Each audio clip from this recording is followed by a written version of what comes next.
നമസ്കാരം പ്രിയപ്പെട്ട കുട്ടികളെ, ബിസിനസ് സ്റ്റഡീസിന്റെ മറ്റൊരു ക്ലാസ്സിലേക്ക് എല്ലാവർക്കും സ്വാഗതം. നമ്മൾ പഠിച്ചുകൊണ്ടിരുന്ന ചാപ്റ്റർ ഓർഗനൈസിംഗ് ചാപ്റ്റർ ആയിരുന്നു. അതിലെ ഓർഗനൈസേഷൻ സ്ട്രക്ചറും അതിന്റെ ടൈപ്സ് ഓഫ് ഓർഗനൈസേഷൻ സ്ട്രക്ചറുമാണ് നമ്മൾ പറഞ്ഞു നിർത്തിയത്. Organisation structure can be divided into. First one functional structure, second one divisional structure. Functional structure എന്താണ് എന്നുള്ളതും ഏതെല്ലാം സാഹചര്യത്തിലാണ് അത് സ്യൂട്ടബിൾ ആകുന്നത് എന്നുള്ളതും ഫങ്ഷണൽ സ്ട്രക്ചറിന്റെ മെറിറ്റ്സ് ആൻഡ് ഡിമെറിറ്റ്സ്, ഇത്രയും കാര്യങ്ങളാണ് നമ്മൾ പഠിച്ചത് അല്ലെ. ഇനി സെക്കൻഡ് ക്ലാസിഫിക്കേഷൻ എന്ന് പറയുന്നതാണ് ഡിവിഷണൽ സ്ട്രക്ചർ. അതായത് ഒരു ബിസിനസ് സ്ഥാപനത്തിന്റെ പ്രവർത്തനങ്ങൾ കുറെ ഡിവിഷനുകളുടെ അടിസ്ഥാനത്തിൽ, അതായത് ഡിവിഷൻ എന്ന് പറഞ്ഞാൽ അതൊരു പ്രൊഡക്റ്റിന്റെ ബേസിലാകാം, അതല്ലെന്നുണ്ടെങ്കിൽ ചില സ്ഥാപനങ്ങൾ ഒരു ജിയോഗ്രഫിക്കൽ ഏരിയയുടെ ബേസിൽ ക്ലാസിഫൈ ചെയ്യും. അതായത് ലാർജ് ഏരിയയിൽ വ്യാപിച്ചിട്ടുണ്ടാകും. അപ്പോൾ അതിന്റെ ബേസിൽ ക്ലാസിഫൈ ചെയ്യുന്നതിനെയാണ് എന്തെന്ന് പറയുന്നത്, ഡിവിഷണൽ സ്ട്രക്ചർ എന്ന് പറയുന്നത്. നമുക്കറിയാം ഇൻഷുറൻസ് അല്ലെങ്കിൽ ബാങ്കിങ് മേഖല എന്ന് പറയുന്നത് ഒരുപാട് ഏരിയയിൽ എന്ത് ചെയ്തിട്ടുണ്ട്, ഡിവൈഡ് ചെയ്തിരിക്കുകയാണ്. നമുക്കിപ്പോൾ SBI എന്ന് പറയുന്ന ഒരു ബാങ്ക് എടുക്കുകയാണെന്നുണ്ടെങ്കിൽ അത് നമ്മുടെ കേരളത്തിൽ മാത്രമല്ല മറ്റു പല സംസ്ഥാനങ്ങളിലും ഉണ്ട്. അതുപോലെ തന്നെ കേരളത്തിൽ തന്നെയാണ് എന്നുണ്ടെങ്കിലും അതിന് പല ഡിവിഷൻസ് ആയിട്ടുണ്ട്, പല ബ്രാഞ്ചസ് ആയിട്ടുണ്ട്. അപ്പൊ ഇതുപോലെ ഒരു ജിയോഗ്രഫിക്കൽ ഏരിയയുടെ ബേസിലോ അതല്ലെന്നുണ്ടെങ്കിൽ ഇപ്പൊ ടാറ്റ എന്ന് പറയുന്ന കമ്പനി, ആ ടാറ്റ ഗ്രൂപ്പിന് നമ്പർ ഓഫ് ഡിവിഷൻസ് ഉണ്ട്. എന്തിന്റെ ബേസിലാണെന്നറിയോ, ടാറ്റ ഗ്രൂപ്പിന്റെ പ്രൊഡക്റ്റിന്റെ ബേസിൽ.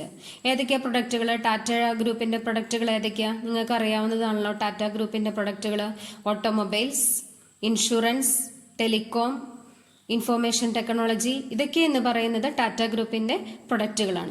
അപ്പോൾ ഇതുപോലെ പ്രൊഡക്റ്റിന്റെ ബേസിലോ അതല്ലെന്നുണ്ടെങ്കിൽ റീജിയണൽ ബേസിലോ ക്ലാസിഫൈ ചെയ്യുന്നതിനെയാണ് ഡിവിഷണൽ സ്ട്രക്ചർ എന്ന് പറയുന്നത്. നമുക്കിപ്പോൾ ഈ തന്നിരിക്കുന്ന എക്സാമ്പിളിലൂടെ അല്ലെങ്കിൽ ഈ ഡയഗ്രത്തിലൂടെ നമുക്കൊന്ന് മനസ്സിലാക്കാം. അപ്പോൾ ഡിവിഷണൽ സ്ട്രക്ചർ എന്ന് പറയുന്നത് it is suitable for large organisations having different products or having business in different areas. Divisional structure suitable for large organisations ആണ്. ഇപ്പൊ ടാറ്റ നമ്മൾ എക്സാമ്പിൾ പറഞ്ഞു. ഈ ടാറ്റ ഗ്രൂപ്പ് എന്ന് പറയുന്ന ഒരു ലാർജ് ഓർഗനൈസേഷൻ ആണ്.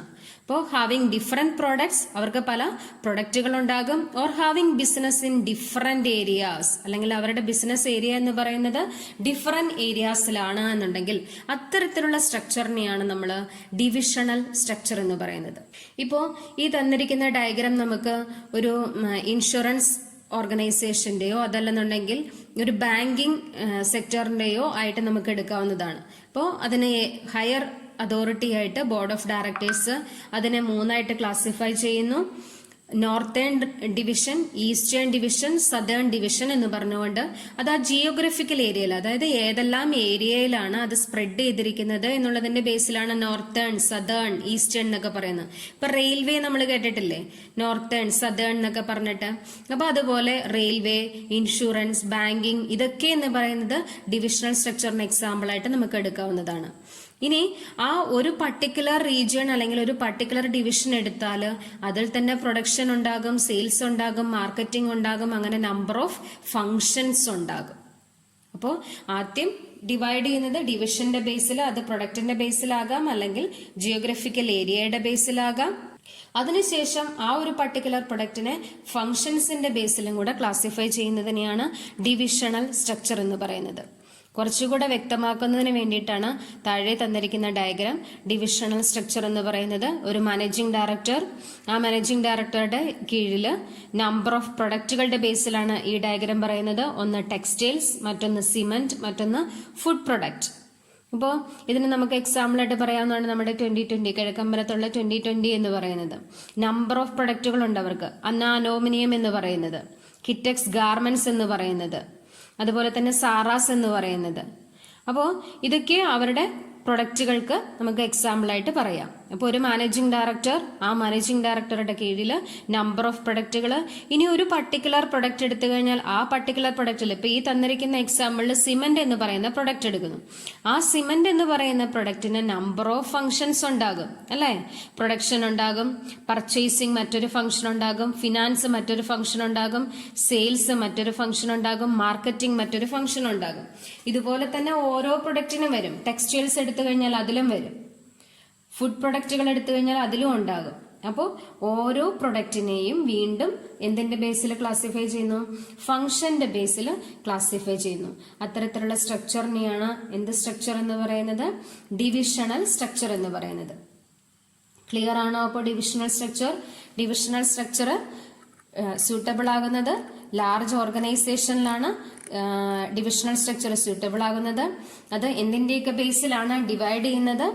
ഒന്ന് പ്രൊഡക്റ്റിന്റെ ബേസിലാകാം, അല്ലെങ്കിൽ ഡിഫറെന്റ് ഏരിയയിലായിരിക്കുന്നതിന്റെ ബേസിലാകാം. അപ്പോൾ ഫസ്റ്റ് ഡയഗ്രാം ഏരിയയുടെ ബേസിലുള്ളതാണ്, സെക്കൻഡ് ഡയഗ്രാം എന്ന് പറയുന്നത് പ്രൊഡക്റ്റിന്റെ ബേസിലുള്ളതാണ്. ഓക്കെ, നെക്സ്റ്റ് ടോപ്പിക് എന്ന് പറയുന്നത് സ്യൂട്ടബിലിറ്റി ഓഫ് ഡിവിഷണൽ സ്ട്രക്ചർ ആണ്. ഏതെല്ലാം സാഹചര്യത്തിലാണ് ഡിവിഷണൽ സ്ട്രക്ചർ സ്യൂട്ടബിൾ ആകുന്നത് എന്നുള്ളതാണ് പറയുന്നത്. First point, where large variety of products are manufactured. Number of products അല്ലെങ്കിൽ വെറൈറ്റി ഓഫ് പ്രൊഡക്ട്സ് മാനുഫാക്ചർ ചെയ്യുന്ന സാഹചര്യത്തിലാണ് ഡിവിഷണൽ സ്ട്രക്ചർ സ്യൂട്ടബിൾ ആകുന്നത്. സെക്കൻഡ് പോയിന്റ് പറയുന്നു, where an organisation works in various parts of the country. Different ഏരിയയിൽ, നമ്മൾ ബാങ്കിന്റെ കേസും ഇൻഷുറൻസിന്റെ കേസൊക്കെ പറഞ്ഞു, ഡിഫറെന്റ് ഏരിയാസിൽ വ്യാപിച്ചു കിടക്കുകയാണെന്നുണ്ടെങ്കിൽ, അല്ലെങ്കിൽ ഒരു ജിയോഗ്രഫിക്കൽ ഏരിയ എന്ന് പറയുന്നത് ലാർജ് ഏരിയയിൽ ഉണ്ട് എന്നുണ്ടെങ്കിൽ അതും ആ സാഹചര്യത്തിലും ഡിവിഷണൽ സ്ട്രക്ചർ ആണ് സ്യൂട്ടബിൾ ആയിട്ടുള്ളത്. ദെൻ മൂന്നാമത്തെ കണ്ടീഷൻ പറയുന്നു, where an organisation grows and requires more department. അതായത് കൂടുതൽ എംപ്ലോയീസും അതേപോലെ തന്നെ കൂടുതൽ ഡിപ്പാർട്ട്മെന്റുകളും വരുന്ന ഒരു സാഹചര്യത്തിലും ഡിവിഷണൽ സ്ട്രക്ചർ ആണ് സ്യൂട്ടബിൾ ആവുന്നത്. അപ്പൊ മൂന്ന് സ്യൂട്ടബിലിറ്റിയാണ് ഡിവിഷണൽ സ്ട്രക്ചർ എന്ന് പറയുന്നത്. First point, where large variety of products are manufactured. Large variety product manufacture ചെയ്യുന്ന സാഹചര്യത്തിൽ. സെക്കൻഡ് പോയിന്റ് പറയുന്നു, where an organisation works in various parts of the country. Then third point പറയുന്നു, where an organisation grows and requires more departments. Okay, next topic എന്ന് പറയുന്നത് advantages of divisional structure ആണ്. എന്തൊക്കെയാണ് divisional സ്ട്രക്ചറിന്റെ advantages എന്നുള്ളത് നമുക്ക് നോക്കാം. First point പറയുന്നു, skill development. എങ്ങനെയാണ് സ്കില്ല് ഡെവലപ്പ് ചെയ്യുന്നത്? പ്രോഡക്റ്റ് സ്പെഷ്യലൈസേഷനിലൂടെയാണ് ഓർഗനൈസേഷനിലെ ഓരോ ഡിവിഷൻ ഹെഡിന്റെയും സ്കില്ല് ഡെവലപ്പ് ചെയ്യുന്നത്. ഇതാണ് ഫസ്റ്റ് പോയിന്റ് പറയുന്നത്. പ്രോഡക്റ്റ് സ്പെഷ്യലൈസേഷൻ, എന്താണ് സ്പെഷ്യലൈസേഷൻ എന്നുള്ളതൊക്കെ നമ്മൾ പല ആവർത്തി പറഞ്ഞതാണ് അല്ലേ? Product specialisation helps in the development of various skills of the divisional head. Okay, second point പറയുന്നു, ഫിക്സേഷൻ ഓഫ് റെസ്പോൺസിബിലിറ്റി. ഓരോ ഏരിയയിലെ ഡിവിഷണൽ ഹെഡ്സും എന്താകുന്നു? കൂടുതൽ റെസ്പോൺസിബിൾ ആകുന്നു. അവരുടെ റെസ്പോൺസിബിലിറ്റി എന്ന് പറയുന്നത് എന്ത് ചെയ്തിരിക്കുകയാണ്? ഫിക്സ് ചെയ്തിരിക്കുകയാണ്. Fixation of responsibility. Divisional head can be made responsible for profit from his product or area. ആ ഒരു പർട്ടിക്കുലർ പ്രൊഡക്റ്റിൽ അല്ലെങ്കിൽ അവരുടെ ഏരിയയിൽ അവർ മാക്സിമം പ്രോഫിറ്റ് ക്രിയേറ്റ് ചെയ്യുന്നതിന് വേണ്ടിയിട്ട് ശ്രമിക്കുന്നു. അതായത് അത് അവരുടെ എന്തായി തീരുകയാണ്? അവരുടെ റെസ്പോൺസിബിലിറ്റി ആയി മാറുകയാണ്. Second point, fixation of responsibility. Third advantage പറയുന്നു, ക്വിക്ക് ഡിസിഷൻസ്. പെട്ടെന്ന് തന്നെ തീരുമാനങ്ങൾ എടുക്കാനായിട്ട് സാധിക്കുന്നു. Each division functions as an autonomous body. ഓരോ ഡിവിഷനും എന്തായിട്ടാണ്? ഒരു ഓട്ടോണമസ് ബോഡി ആയിട്ടാണ്, പ്രത്യേകമായിട്ടാണ് പ്രവർത്തിക്കുന്നത്. അതുകൊണ്ട് തീരുമാനങ്ങൾ എടുക്കാൻ വേറെ ആരോടും ചോദിക്കേണ്ട കാര്യമില്ല. On the spot at A ടൈമിൽ തന്നെ എന്തെടുക്കാനായിട്ട് സാധിക്കുന്നു? തീരുമാനങ്ങൾ എടുക്കാനായിട്ട് സാധിക്കുന്നതാണ് ക്വിക്ക് ഡിസിഷൻസ്. അപ്പോൾ 3 പോയിന്റുകളാണ് നമ്മൾ മെറിറ്റ്സ് ആയിട്ട് പറഞ്ഞത്. ഫസ്റ്റ് പോയിന്റ്, സ്കില്ല് ഡെവലപ്പ് ചെയ്യുന്നു. Second point, fixation of responsibility. ഓരോ ഡിവിഷന്റെയും റെസ്പോൺസിബിലിറ്റി എന്ത് ചെയ്തിട്ടുണ്ട്? ഫിക്സ് ചെയ്തിട്ടുണ്ട്. ദെൻ തേർഡ് പോയിന്റ് പറയുന്നു, ക്വിക്ക് ഡിസിഷൻസ്. അറ്റ് എ ടൈമിൽ ഡിസിഷൻസ് എടുക്കാനായിട്ട് സാധിക്കുന്നു. നെക്സ്റ്റ് ടോപ്പിക് എന്ന് പറയുന്നത് ഡിസഡ്വാൻറ്റേജസ് ഓഫ് ഡിവിഷണൽ സ്ട്രക്ചർ ആണ്. എന്തെല്ലാം ഡീമെറിറ്റ്സ് ആണ് ഡിവിഷണൽ സ്ട്രക്ചറിനുള്ളത്? First point, conflicts among divisions. ഈ ഡിവിഷൻസ് തമ്മിൽ എന്തുണ്ടാകാനുള്ള സാധ്യത കൂടുതലാണ്? കോൺഫ്ലിക്റ്റ് ഉണ്ടാകാനുള്ള സാധ്യത കൂടുതലാണ്. സെക്കൻഡ് ഡീമെറിറ്റ് പറയുന്നു, ഇൻക്രീസ്ഡ് കോസ്റ്റ്. ചെലവ് കൂടുതലാണ്. എങ്ങനെയാണ് കോസ്റ്റ് ഇൻക്രീസ് ചെയ്യുന്നത്? Each division is having similar functions. എല്ലാ ഡിവിഷനും ചെയ്യുന്നത് എങ്ങനെയാണ്? ഒരേപോലത്തെ ഫങ്ഷൻസ് ആണ്. അതായത് പ്രൊഡക്ഷൻ, മാർക്കറ്റിംഗ്, ഫിനാൻസ്, ഇതെന്ന് പറയുന്നത് എല്ലാ പ്രൊഡക്റ്റിന്റെ ബേസിലും വരുന്നതാണ്. അപ്പോൾ ഇവരെന്ത് ചെയ്യാണ്? ഇവർ ഇതുപോലെ തന്നെ വർക്ക് ചെയ്തുകൊണ്ടിരിക്കുമ്പോൾ ഡ്യൂപ്ലിക്കേഷൻ ഉണ്ടാകാനുള്ള സാധ്യത കൂടുതലാണ്. അതായത് കൂടുതലായിട്ട് ചെയ്യേണ്ടി വരുന്നു. ഒരേപോലത്തെ തന്നെ വർക്ക് ഒരുപാട് പേര് ചെയ്യേണ്ടതായിട്ട് വരുന്നു. അപ്പോൾ വർക്കിൽ ഡ്യൂപ്ലിക്കേഷൻ ഉണ്ടാകുന്നു. അതുപോലെ തന്നെ കോസ്റ്റ് എന്ത് ചെയ്യുകയും ചെയ്യുന്നു? ഇൻക്രീസ് ചെയ്യുകയും ചെയ്യുന്നു. Each division is having similar functions. This leads to duplication of activities. Second demerit പറയുന്നു increased cost. Okay. Last disadvantage പറയുന്നു ഇൻഡിപെൻഡന്റ് അതോറിറ്റി ഈസ് ഹാംഫുൾ. അതായത് നമ്മൾ നേരത്തെ പറഞ്ഞു, മെറിറ്റ് പോയിന്റ് പറഞ്ഞായിരുന്നു, ഓരോരോ ഡിപ്പാർട്ട്മെന്റിനും അവരുടേതായ റെസ്പോൺസിബിലിറ്റി ഉണ്ടെന്ന് പറഞ്ഞു. അപ്പൊ ഇതുപോലുള്ള ഒരു അതോറിറ്റി അവർക്ക് കൊടുക്കുക, അല്ലെങ്കിൽ ഇൻഡിപെൻഡന്റ് ആയിട്ടുള്ള തീരുമാനങ്ങൾ എടുക്കാനുള്ള അതോറിറ്റി അവർക്ക് കൊടുക്കുക എന്ന് പറയുന്നത് ഓർഗനൈസേഷന് ഹാംഫുൾ ആണ്, ഓർഗനൈസേഷന് ദോഷകരമാണ് എന്നാണ് പറയുന്നത്.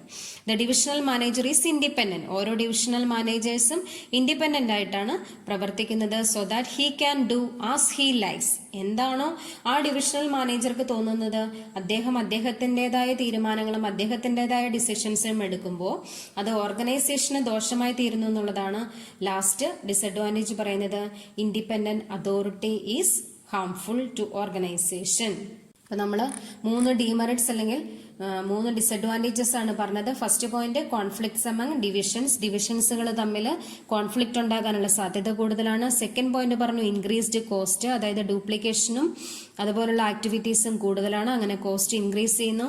ദെൻ തേർഡ് പോയിന്റ് പറയുന്നു independent authority is harmful. Independent ആയിട്ടുള്ള അതോറിറ്റി കൊടുക്കുന്നത് അത് ഓർഗനൈസേഷന് ദോഷകരമായി തീരാം. ഇനി 3 ഡിസഡ്വാൻറ്റേജസ് ആണ് പറഞ്ഞത്. അപ്പൊ നമ്മൾ ടൈപ്സ് ഓഫ് ഓർഗനൈസേഷൻ ആണ് പഠിച്ചത്. Types of organisation structure. ആ organisation structure can be divided into 2. First one functional structure, second one divisional structure. Functional structure എന്ന് പറയുന്നത് on the basis of specific functions to be perform, ഓരോ ഫങ്ഷൻസിന്റെ ബേസിൽ classify ചെയ്യുന്നു. Divisional structure എന്ന് പറയുന്നത് ഡിവിഷന്റെ ബേസിലാണ്. ആ ഡിവിഷൻ എന്ന് പറയുന്നത് പ്രൊഡക്റ്റിന്റെ ബേസിലാകാം, അതല്ലെന്നുണ്ടെങ്കിൽ ആ ഏരിയയുടെ ബേസിൽ അല്ലെങ്കിൽ ജിയോഗ്രഫിക്കൽ ഏരിയയുടെ ബേസിലാകാം. ഇങ്ങനെ 2 രീതിയിലാണ് ഡിവിഷണൽ സ്ട്രക്ചർ വരുന്നത്. ഒന്ന് പ്രൊഡക്റ്റിന്റെ ബേസിൽ, മറ്റൊന്ന് ജിയോഗ്രഫിക്കൽ ഏരിയയുടെ ബേസിൽ. അപ്പൊ തീർച്ചയായിട്ടും ഫങ്ഷണൽ സ്ട്രക്ചറും എന്താണ് എന്നുള്ളതും അതിന്റെ ഡയഗ്രാം, ഡിവിഷണൽ സ്ട്രക്ചർ എന്താണെന്നുള്ളതും അതിന്റെ ഡയഗ്രാം ഉൾപ്പെടെ തീർച്ചയായിട്ടും മനസ്സിലാക്കുക, പഠിക്കുക. Okay, thank you.